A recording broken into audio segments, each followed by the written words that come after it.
Hi guys, very good morning to all. This is Manisha. So in this video, I'm going to talk about what are demultiplexers and what are the different types of demultiplexers and what are the real world applications of the demultiplexers. And we are going to talk about a program in this video. So please watch this video till the end. And I will show you. So you will be able to understand this concept clear cut about the demultiplexer by watching this video till the end. So let's get started. So first of all, we understand what is a demultiplexer. So, so a demultiplexer is a digital circuit that takes a single input signal and routes it to one of the several output lines based on the values of the select lines. That is the control outputs. So essentially, it performs the function of a multiplexer. So it performs the opposite functions of the multiplexer. So in demultiplexer, the input is only one. The output will be several lines. The output will be several. But in multiplexer, there are many inputs, but the output is only one. So coming to the key points about the demultiplexer, it input and the output. So it has only one input signal and it has multiple output lines. The number of output is typically the 2 power n. So what is n? So n here is the number of the select lines. So for example, so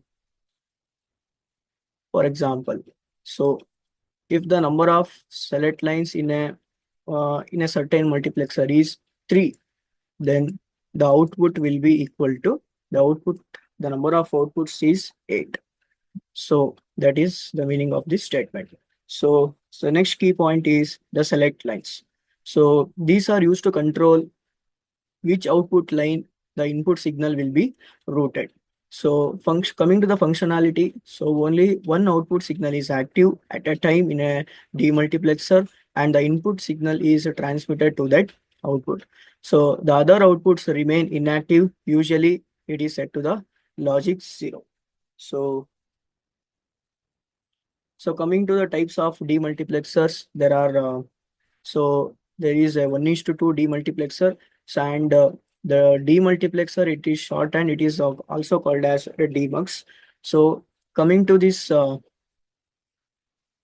demultiplexer. So what is this 1:2 demultiplexer? So 1:2 demultiplexer means there is only one input, that is the D, and there are two outputs, that is Y0 and Y1. So, and it is having the one selector line. This is this.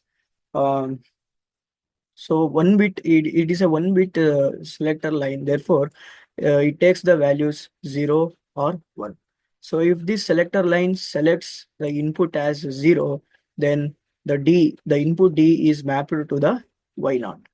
So if the selector line, yes, selects the input as 1, then the input D is connected to the Y1 output. So this is about the 1:2 demultiplexer.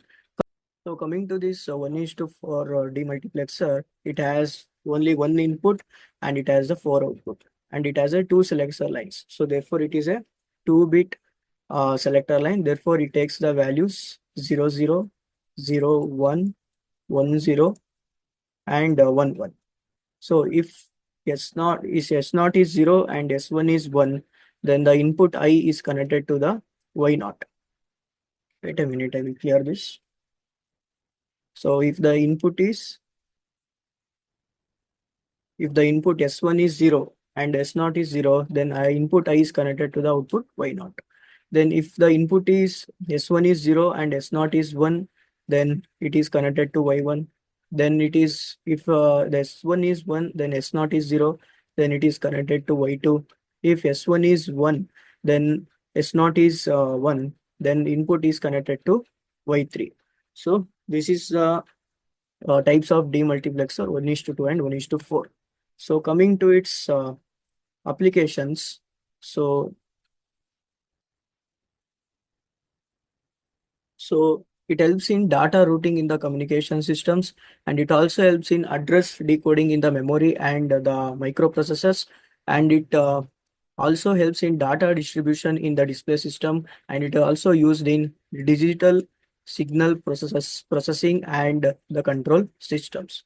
So let's go to the program that I have explained to you. So, and this is the program.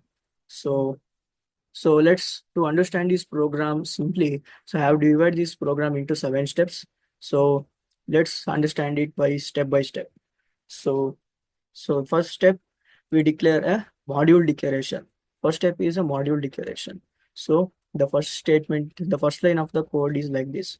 So what is this? Demux, it is a module name, and it has a 3 ports. That is S, that is a 2-bit input selector, and D is a 1-bit data input, and Y is a 4-bit data output.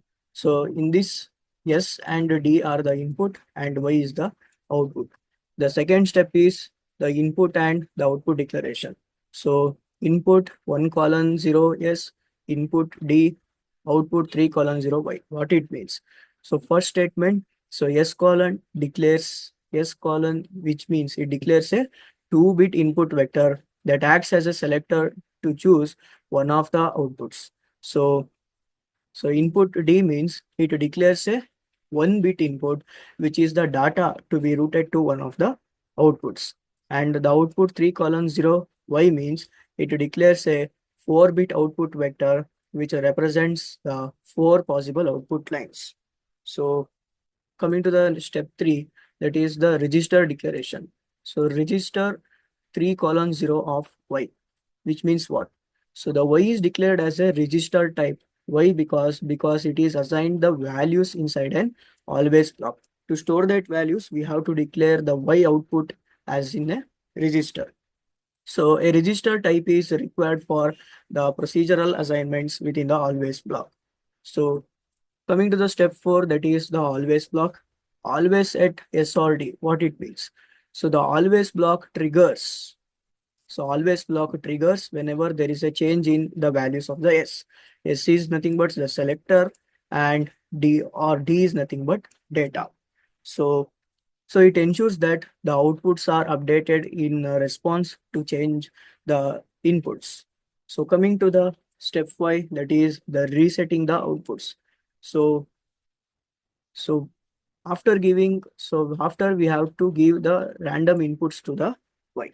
So before updating any specific output, the entire output Y is reset to the 0. This ensures that only one output will carry the value of the D. So while other remains 0. So next is the case statement. So the case is, so case statement is used to implement the selection logic based on the values of the S. So case conditions. So if 0 colon Y of 0 is equal to D, what do you mean by this? So if the S value is 0, 0, the first output, that is Y of 0, is assigned to the value of D, and then all other outputs remain 0 because of this initial reset. The other outputs remain 0 because of the initial resets. So 1 colon Y of 1 is equal to D. What it means? If the selector selects 0, 1 as the input, then the second in output Y of 1 is assigned to the value of D.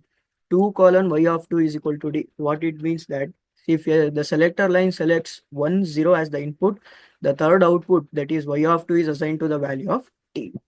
Then the 3 colon Y of 3 is equal to D means if the selector selects the 2-bit input, that is 1, 1, that is decimal 3, uh, the the fourth output, that is the Y of 3, is assigned the value of D. So coming to the step 7, that is end statements. So end case, that is it marks the end of the case statement, and end marks the end of the always block, and the end module. So and this end module marks the end of the module definition. So this is about the explanation of this program.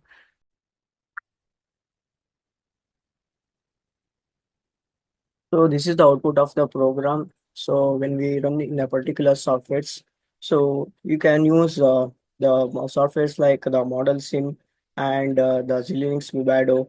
and the quarters prime software to run this program. So coming to the explanation of this program, so we all know that S of 1 colon 0 is a 2-bit selector line, and the D is a 1-bit input line, and Y of 3 colon 0 it is a 4-bit output line.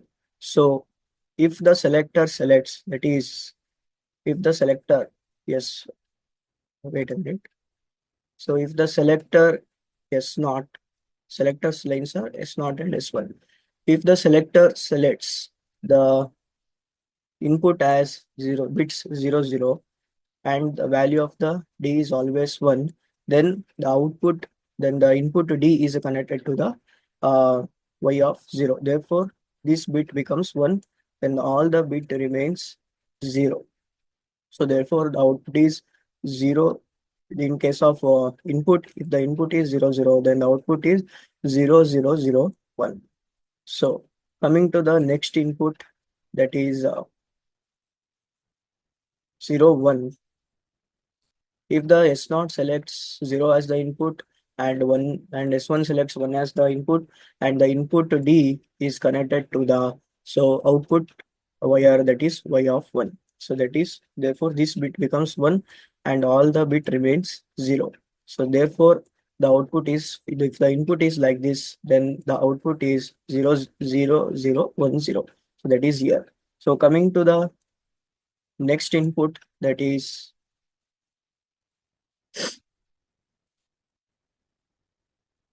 that is 1 0.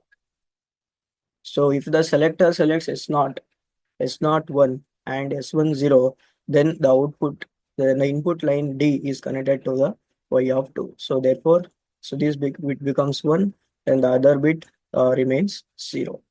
So if the input is 1 0, then the output is like this 0 1 0 0. So if the input is 1 1, if the input is 1 1, so that is, if the S0 selects the 1 as the input and S1 selects the S1 as the input, then the input to D is connected to the value of connected to the wire Y of 3. So therefore, so this bit becomes 1 and the other bits remain 0. So therefore the output is like this. So in this way the output is explained. So in this way, so this program works. So coming to these lines, that is, so these, what are these lines? So in this case, in all the cases, the value of D is 1. So therefore, so it appears as a straight line, one step upward and straight line. So in this case, the value of in this case, the value of the output is 0 0 0 1. So if the output is 0 0 0 1, so it appears like this. It goes linear. When the bit becomes 1, it goes upwards and it goes linear. So then, so in this case, the output is like this. So in this case, 0 0 up to here, and it becomes 1, and then it becomes 0. Therefore it comes down and becomes 0. So in this case, the output is like this, 0 1 0 0, and so it goes like this, 0, then it becomes 1 upwards, and then it again becomes 0. So and then it again becomes 0, linear. So in this case one, so in this case, so the output is like this, 1. So it goes upwards, and then the bit becomes 0, and it always remains 0 in the forward. So this is about the explanation of this output. So I hope you guys understand the concept that I have explained. So thank you so much guys for watching this video. Thank you.